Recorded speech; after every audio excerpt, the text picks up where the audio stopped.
Assalamualaikum warahmatullahi wabarakatuh. Waalaikumsalam warahmatullahi wabarakatuh. Bismillah, alhamdulillah, la haula wa la quwata illa billah.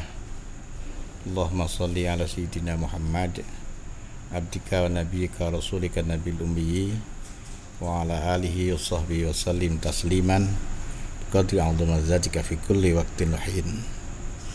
Para santri dan wali santri, juga keluarga bahagia dimanapun kalian berada di seluruh penjuru negeri tercinta Negara Kesatuan Republik Indonesia. Apa kabar kalian hari ini? Saya yakin kalian semua dalam keadaan baik lahir dan batin, tengah menyelesaikan persoalan kehidupan bersama dengan orang-orang yang kalian hormati, orang-orang yang kalian cintai.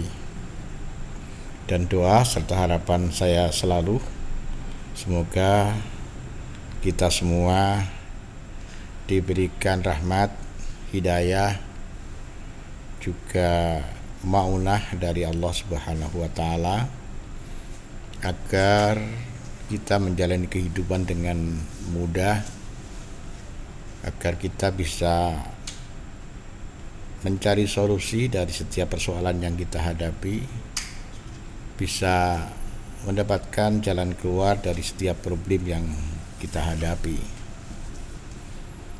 Para santri, wali santri, dan keluarga bahagia, sebelum saya teruskan podcast ini, jangan lupa like, subscribe, dan share ke media sosial yang lain agar podcast ini berkembang.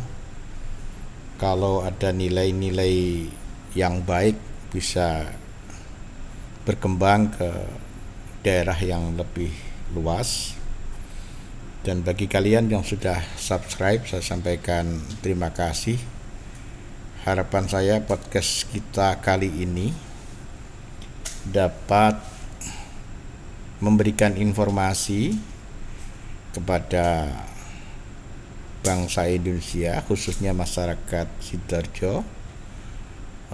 Banyak hal di Sidoarjo ini yang kebanyakan orang belum tahu.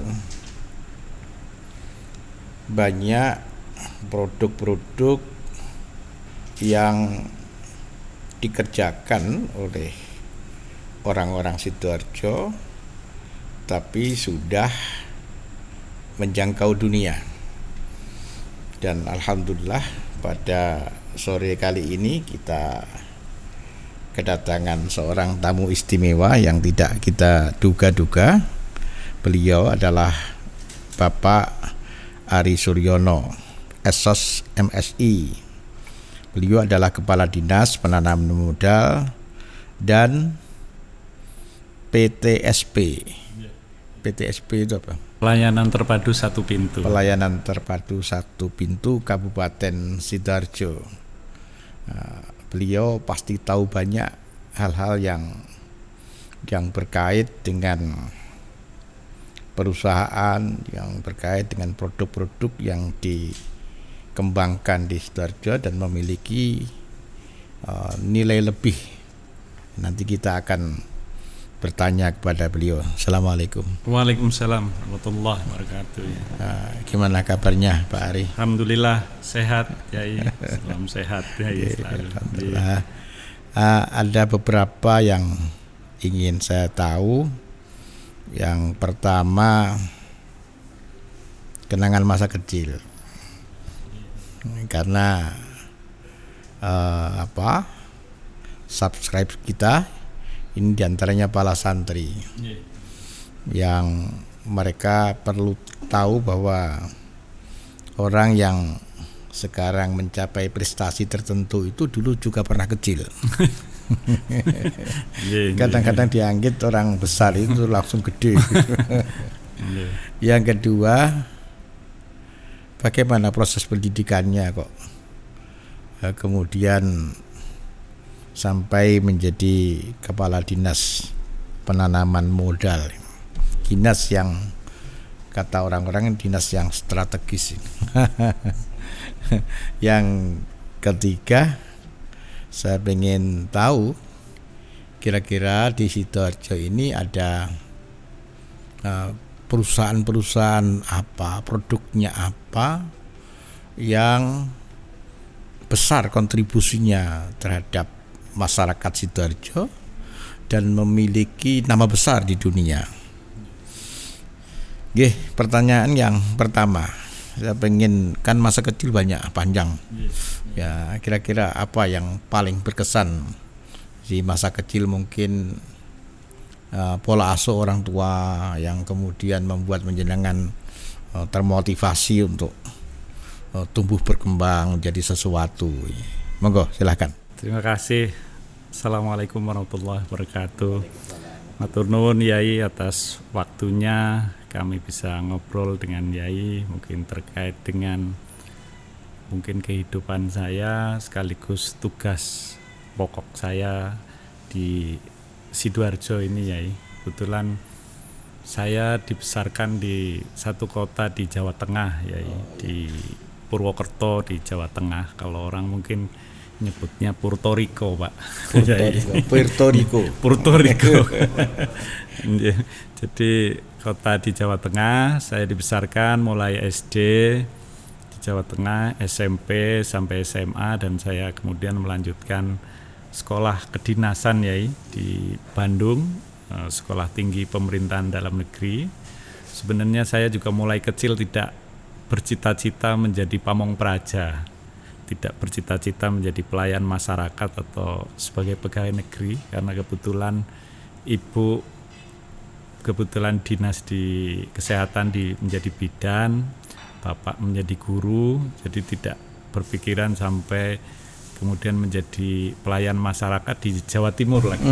Jadi saya pada saat itu setelah menyelesaikan sekolah di SMA, ibu yang pada saat itu menginginkan saya, kebetulan karena ada tetangga yang sudah sekolah di kedinasan di STPDN, minimal sekolahnya nggak bayar ya, langsung jadi pegawai negeri katanya. Pada saat itu saya tidak bercita-cita sebenarnya menjadi seorang pegawai negeri ataupun pelayan masyarakat pamong praja, tapi karena pada saat itu ibu menginginkan, dan alhamdulillah bagaimanapun mungkin pada saat itu tidak, impian kita memang tidak menjangkau sana, tapi karena ibu perasaannya lebih jauh ke anaknya ya. Terus kemudian alhamdulillah saya mengikuti tes di Semarang pada situ karena ibu kota provinsi, dan alhamdulillah walaupun tidak dengan keinginan yang menggebu karena belum tahu ya sekolah apa ini, kebetulan alhamdulillah diberikan Allah jalan untuk lulus, dan dari 900 orang pada saat itu dari Jawa Tengah hanya sekitar 100 yang diberangkatkan. 900 hanya 100 yang diberangkatkan ke Bandung untuk dilakukan seleksi, dan alhamdulillah lulus. Dan saya memang tidak pernah mengenyam pendidikan pondok, tapi mungkin hampir sama dengan pondok, karena ketika saya masuk ke Sekolah Tinggi Pemerintahan Dalam Negeri 4 tahun saya tinggal di asrama ya. Jadi di Bandung, kemudian saya mengikuti pendidikan sampai 4 tahun, dan alhamdulillah pada saat itu karena penugasannya secara nasional, seluruh purna praja atau mahasiswa STPDN tidak boleh kembali ke kampung halamannya ya. Jadi harus menyebar ke seluruh pelosok negeri.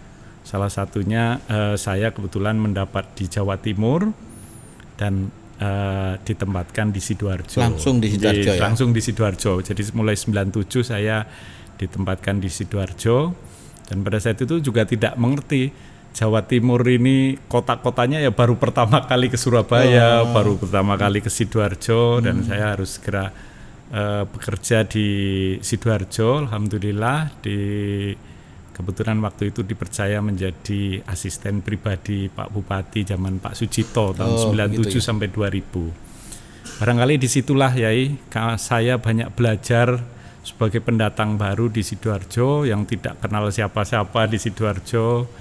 Tapi saya harus mengawal seorang pimpinan daerah pada saat itu, sehingga di situ banyak belajar untuk mengenal karakter seorang pemimpin, karakter seorang pemimpin daerah, karakter kepala dinas di Sidoarjo. Dari situ saya banyak belajar, sekaligus saya selesaikan S2 saya di Brawijaya pada saat itu, ya. Di jurusan? Di jurusan Fakultas Ilmu Administrasi Negara tentang pemerintahan daerah. Jadi sesuai dari STPDN, terus kemudian S2 di Brawijaya saya selesaikan pendidikannya mulai 97 sampai hari ini, berarti sudah hampir 23 tahun ya, tidak terasa menjadi orang Sidoarjo, makan minum.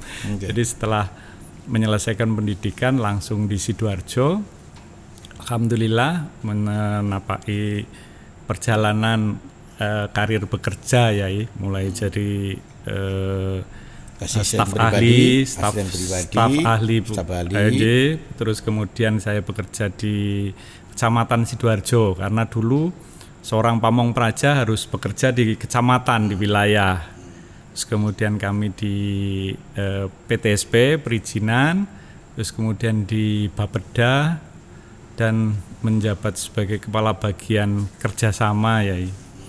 Dari situlah kemudian saya banyak belajar mengenal dunia, karena kebetulan saya banyak berhubungan dengan mitra kerja pemerintah Kabupaten Sidoarjo di seluruh dunia. Jadi kebetulan mengikuti seluruh hampir kegiatan-kegiatan seminar internasional ataupun kemudian melakukan misi dagang hampir seluruh dunia hampir, karena sudah ke Eropa Barat, Eropa Timur, Eropa Utara, kemudian Amerika, Kanada, kemudian hampir seluruh Asia, mungkin mulai Jepang, Korea. Untuk mewakili Sidoarjo. Iya, karena mewakili Sidoarjo. Setiap kabupaten punya semangat seperti itu. Tidak semua, ya, karena semua tergantung bagaimana kemudian pemerintah daerah menjalin relasi dengan banyak negara ataupun dengan organisasi NGO di dunia. Kemudian mereka biasanya NGO ini akan mengundang kita untuk seminar di India, melihat bagaimana India itu memang inisiatif pemerintah daerah masing-masing untuk menjalin relasi. Saya pernah tahun 2009 ya, berangkat sendiri ke India untuk mengikuti satu seminar di kota Mumbai untuk melihat bagaimana India membangun kotanya, komunitas masyarakatnya untuk bisa berpartisipasi dalam bentuk-bentuk kebijakan pemerintah. Satu terakhir kemarin kami mengikuti satu seminar tentang pengembangan kota di Yokohama di Jepang. Satu hal yang mungkin ini yang perlu diterapkan di Sidoarjo ya, termasuk para santri. Pada saat saya mengikuti diskusi tentang bagaimana Jepang membangun kota, semua komponen mulai pendidikan tingkat SMA diikutkan ya. Jadi bagaimana anak-anak pelajar itu tahu bagaimana pemerintah mengambil sebuah kebijakan tentang pengelolaan sampah, tentang bagaimana kota menghadapi kemacetan dan lain sebagainya, diikutkan hanya sebagai pendengar. Hanya sebagai pendengar dalam diskusi kelompok di sebuah seminar di Jepang, di Yokohama pada saat itu, yang membahas tentang permasalahan-permasalahan kota. Dan santri-santri, kalau di sana kebetulan, kalau di sini santri, kebetulan di sana pelajar sekolah SMA, mendengarkan ya. Tapi di setiap closing session seminar dia dimintai pendapat. Apakah kota ini sudah punya rasionalisme, sudah punya kebijakan yang berpihak kepada masyarakat atau tidak? Dalam kacamata seorang pelajar ya. Ini sempat saya sampaikan juga kepada, saya sampaikan kepada teman-teman di Bapeda pada saat itu. Coba apa yang dilakukan pemerintah Jepang, bukan hanya masyarakat tingkat pelajar menjadi objek pembangunan, tetapi dia menjadi subjek pembangunan. Minimal mereka tahu bagaimana sebuah kota menyelesaikan permasalahan kotanya. Kemudian di closing setiap seminar itu ya disampaikan, bagaimana pendapat kamu tentang kebijakan pemerintah yang menyelesaikan masalah sampahnya seperti ini dalam kacamata seorang pelajar. Jadi kemudian saya menganggap bahwa partisipasi publik tidak harus diselesaikan pada tingkat elit eksekutif legislatif, tapi juga harus dipelajarkan kepada siswa tingkat bahkan di pondok-pondok pesantren. Mungkin juga harus tahu bagaimana pemerintah memberikan solusi terhadap suatu permasalahan kota, contoh sampah ya. Sehingga kemudian nanti bagaimana pelajar itu juga mempunyai rasa memiliki terhadap sebuah kebijakan yang dibuat oleh sebuah kota gitu ya. Para santri, wali santri dan keluarga bahagia, ini kalimat yang terakhir tadi perlu digarisbawahi dengan tinta merah. Bagaimana pemerintah membuat sebuah kebijakan, kemudian para siswa dihadirkan di dalam diskusi atau seminar, mungkin sekadar mendengar, tapi paling tidak siswa tahu arah kebijakan publik dari pemimpinnya. Yang kedua, paling tidak siswa menjadi sadar bahwa dia juga menjadi bagian dari kebijakan publik ini. Ini para asatidz dan ustadzat, juga para guru, ini hendaknya menjadi digarisbawahi, dan kita harus bisa melakukan ini. Karena mungkin seperti yang saya alami ini Pak Ari di sekolah menengah atas ini, hanya berhenti pada lingkaran sekolah. Anak-anak hampir tidak mengetahui kira-kira Sidoarjo ini berjalan kemana, pemimpinnya sedang melakukan apa, legislatifnya sedang apa, terus dan lain-lain. Mereka nggak ngerti. Jadi ada jarak antara sekolah dan para pemimpinnya, sehingga sejak dini anak tidak bisa menyiapkannya. Ini informasi yang mestinya harus lebih bisa disebarkan. Nggih. Masya Allah, ini pengalaman yang luar biasa nih Pak Ari. Berarti jenengan mulai Pak Cito ya. Mulai berarti jenengan melewati 3 pemimpin nih. Pak Cito, kemudian Pak Win Indraso, kemudian Pak Saiful Ilah. Ini pemimpin yang hebat-hebat ini. Kira-kira pelajaran apa yang didapat dari masing-masing?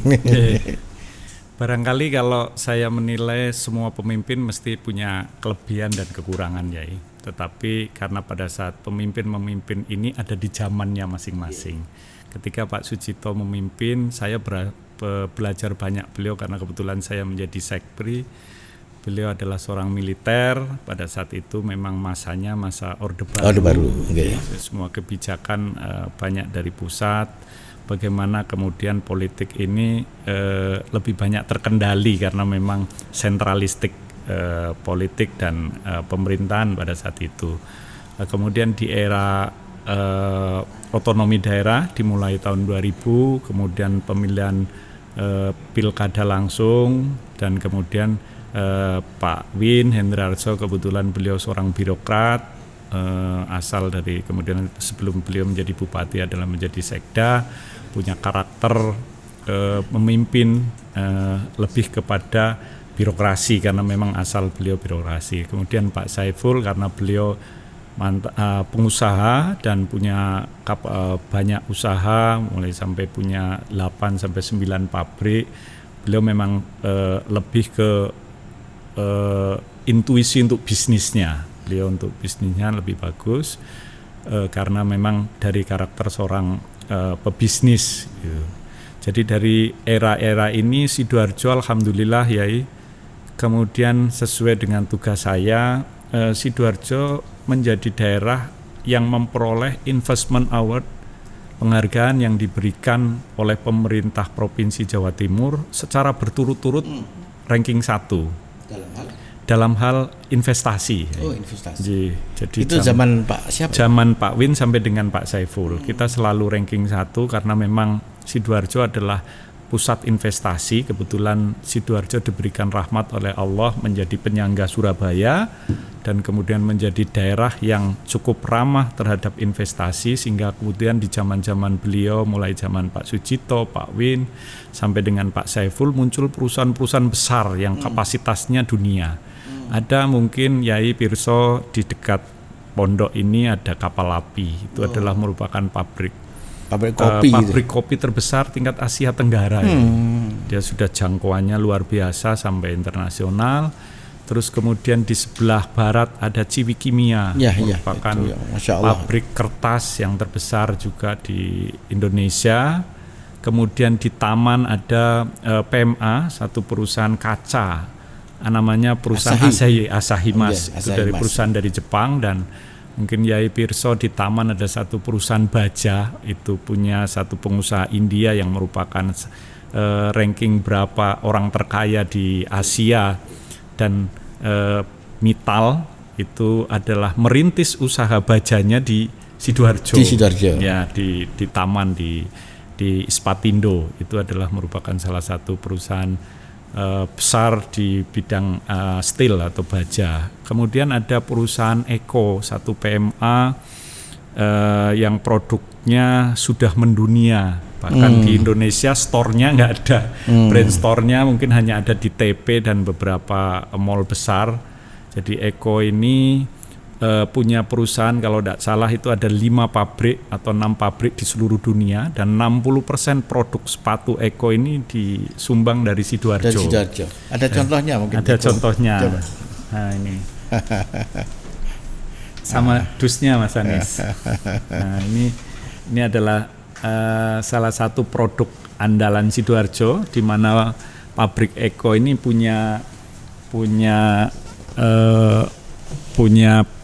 pekerja hampir 5.000 di Sidoarjo, dan ini adalah tulang punggung pabrik Eko di dunia. Jadi ada 6 atau 5 perusahaan Eko di seluruh dunia, di beberapa negara seperti China, Vietnam, dan di Eropa Timur, serta India kalau tidak salah. Itu ada 6 pabrik Eko, dan 60%-nya disuplai dari Sidoarjo.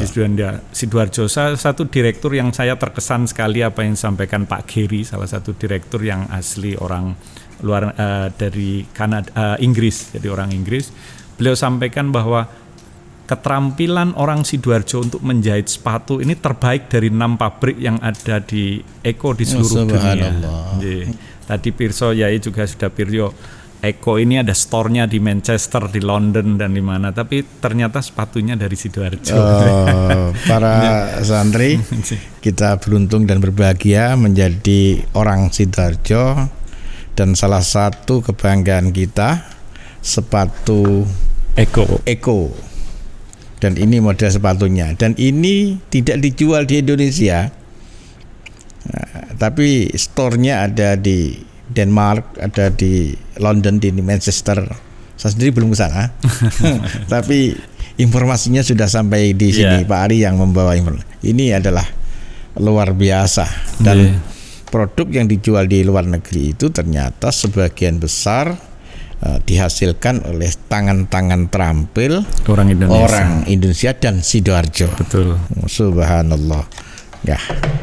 Kemudian mungkin yang lain apa? Dan ini yang terakhir mungkin ya, yang untuk Eko ini kemarin saya bertemu dengan Pak Geri dan direkturnya, sampaikan bahwa di era pandemi ini mereka mengalami penurunan produksi. Tetapi untuk China dan Vietnam mereka kurangi produksinya, tapi untuk Indonesia mereka pertahankan, dan mereka mati-matian mempertahankan untuk tidak melakukan PHK pegawai di Eko, karena mereka sangat menjaga kualitas sepatu ini. Yang terbaik adalah yang dari Indonesia, dari 60% dari dan satu-satunya di Indonesia hanya di Sidoarjo, di ini, Candi. Ini Pak Geri, sepatu panjenengan dihadir di pesantren ini. Terima kasih untuk Pak Geri yang mempertahankan tenaga kerjanya masyarakat Sidoarjo untuk tetap bekerja di Eko. Kita pesantren modern Amanah berdoa moga-moga Pak Geri dan perusahaannya tetap berhasil dalam bidang usaha yang sudah dirintis maupun akan dirintis. Yang lain apa? Yang lain ada mungkin sekarang lagi di era pandemi ini ada masyarakat lagi menggandrungi biker atau sepeda. Mungkin kalau hampir 80% atau 60% produksi sepeda disuplai dari Polygon, dan itu pabriknya ada di Sidoarjo. Jadi kalau umpamanya Sidoarjo tidak memproduksi, maka orang Jakarta tidak akan pakai Polygon karena gitu pabriknya ada di Sidoarjo. Jadi ya alhamdulillah Polygon juga ada di Sidoarjo, dan itu ada beberapa perusahaan juga yang yang memproduksi minyak goreng. Apa Pak Anies? Mega Surya Mas, itu juga perusahaan besar di Tambak Sawah. Wilma itu juga produk Sidoarjo. Alhamdulillah ini merupakan kebanggaan kita. Saya juga mewarisi mungkin dari pendahulu kami ya.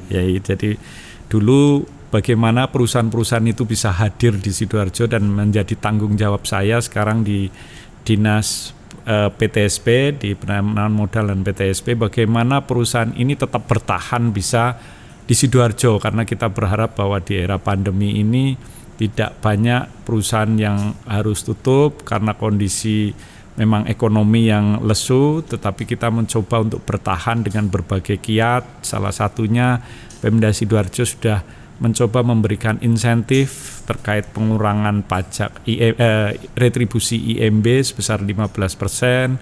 Terus kita coba dengan timnya Pak Anies untuk melakukan namanya prime service, memberikan servis khusus kepada perusahaan-perusahaan besar yang memang menyuplai ekonomi Kabupaten Sidoarjo ya.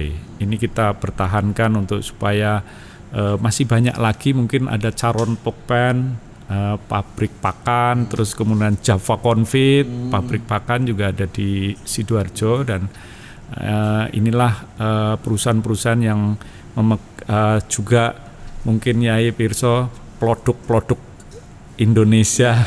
Pak Ali Markus, beliau Mas Pion, pabrik besarnya juga ada di Indonesia, ada di Sidoarjo, di Gedangan dan di Buduran. Saya dengar kalau jamaah haji, jamaah umroh membeli teko dan gelas-gelas kecil untuk Zam-Zam, untuk air Zam-Zam dibeli di Mekah, ternyata produk Mas Pion di Sidoarjo.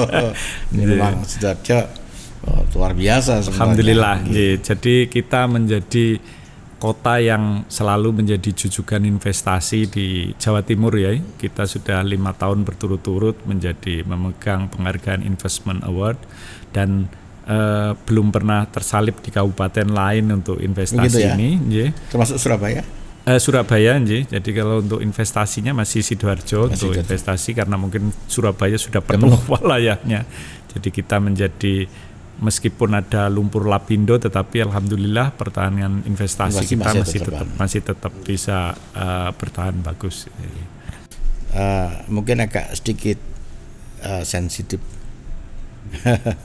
Apa investasi yang demikian luar biasa, tentu PAD-nya juga luar biasa. Tapi kalau saya melihat pembangunan di Sidoarjo kok agak berbeda dengan di Surabaya. Apa benar Pak? Apa pendapat saya atau mungkin memang benar seperti itu? Jadi barangkali ini ya, karena memang kemampuan kita, daerah sangat bergantung dengan kemampuan daerah terkait dengan penggunaan APBD ya. Karena di Surabaya kalau tidak salah APBD-nya hampir 10 triliun, kita ada di angka 4-5 triliun, APBD-nya tentu berbeda. Dari 5 triliun ini yang bisa kita gunakan untuk membangun ada 2,5 triliun untuk membangun daerahnya. Tetapi karena mungkin jangkauan yang harus dijangkau Sidoarjo jauh lebih banyak, sehingga mungkin pertumbuhan pembangunan infrastruktur lebih cepat di Surabaya, karena Surabaya tentunya sebagai ibu kota provinsi juga ditopang oleh Provinsi Jawa Timur.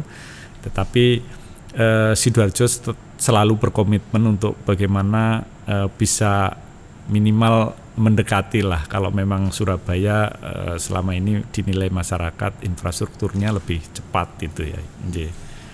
Ya, untuk closing Pak Ari, kira-kira apa harapan panjenengan, karena panjenengan sekarang menduduki sebagai Kepala Dinas Penanaman Modal, kira-kira di ke depan ini harapan panjenengan terhadap para investor atau kepada saya seperti apa dan yang ditawarkan seperti apa, sehingga kalau sekian kali kita mendapatkan award sebagai daerah jujukan investasi, kira-kira ke depan kan kita nggak ingin lagi salib orang lain. Siap. Nah, kira-kira apa yang ditawarkan, terus seperti apa, sehingga mungkin para investor yang sekarang juga ngintip podcast kita akan langsung besok menanamkan modalnya. PDRB Kabupaten Sidoarjo 15% disuplai dari APBD Kabupaten Sidoarjo ya. Jadi ada sekitar 80% PDRB Kabupaten disuplai oleh investasi swasta. Jadi seluruh total pembangunan Kabupaten Sidoarjo ini 85%-nya lebih didominasi oleh pembangunan swasta. Jadi APBD ini hanya bisa menyuntik kepada PDRB hanya 15% ya. Jadi tentunya bagaimana yang paling pokok adalah memberikan ruang kepada swasta untuk nyaman berinvestasi di Sidoarjo dengan membuat sistem layanan izin yang lebih cepat, lebih transparan, lebih akuntabel, dan lebih disukai oleh investor. Dan yang kedua adalah bagaimana kita memangkas persyaratan izin, sehingga izin mungkin tidak perlu terlalu banyak syaratnya, yang penting pokok syarat sudah tercukupi dan secara teknis bisa kita berikan dengan cara-cara, karena sekarang saat pandemi juga kita tidak bisa langsung bertatap muka dengan pemohon, bagaimana izin itu bisa diselesaikan tanpa harus bertatap muka. Terus yang lebih penting lagi juga bagaimana kemudian Sidoarjo lebih kedepannya kita berharap infrastruktur lebih baik lagi, karena bagaimanapun kita menawarkan sebuah daerah untuk berinvestasi masuk ke Sidoarjo tanpa menyediakan fasilitas infrastruktur yang ada, maka kemudian akan berpikir investor ya, karena kemudian bagaimanapun investasi membutuhkan transportasi, membutuhkan fasilitas jalan yang baik, membutuhkan fasilitas pendukung yang baik, sehingga apapun yang dibutuhkan seperti gas, air tersedia, maka kemudian cost investasinya juga akan lebih murah ya.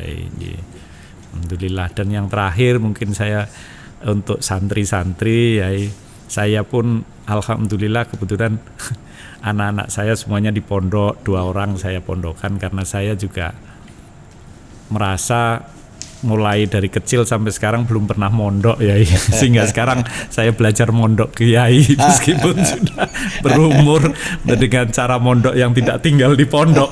Paling tidak belajar banyak dari yai, tapi sehingga anak-anak saya pun harus lebih pintar di bidang agama, karena ke depan agama sangat penting untuk bekal kehidupan barangkali itu. Terima kasih Pak Ari, informasinya luar biasa. Dengan ini kita menjadi tahu bahwa Sidoarjo tidak seperti yang kita lihat. Di Sidoarjo ada sesuatu yang sangat besar, paling tidak investasi yang masuk di Sidoarjo lebih tinggi ketimbang daerah-daerah yang lain. Betul. Oleh karena itu, tentu saya pribadi dan mewakili pesantren terima kasih kepada para investor yang sudah menanamkan modalnya ke Sidoarjo. Karena paling tidak masyarakat Sidoarjo bisa bekerja, bisa menyalurkan keterampilan dan skillnya, seperti tadi produk Eko yang ternyata tangan-tangan halus Sidoarjo lebih baik ketimbang beberapa Eko negara yang diproduksi di beberapa negara. Mungkin di yang lain juga akan seperti itu. Semoga-moga Sidoarjo bisa lebih berkembang dan ke depan menjadi kota impian kita yang bukan saja makmur tapi juga adil. Amin ya. Terima kasih atas rawuhnya Pak Ari. Moga-moga perbincangan ini bermanfaat. Amin. Para santri, demikian bincang-bincang kita dengan Pak Ari Suryono, SOS MSI. Semoga-moga menjadi perbincangan yang penuh berkah dan manfaat. Terima kasih atas perhatiannya. Akhiran, Assalamualaikum warahmatullahi wabarakatuh. Waalaikumsalam warahmatullahi wabarakatuh.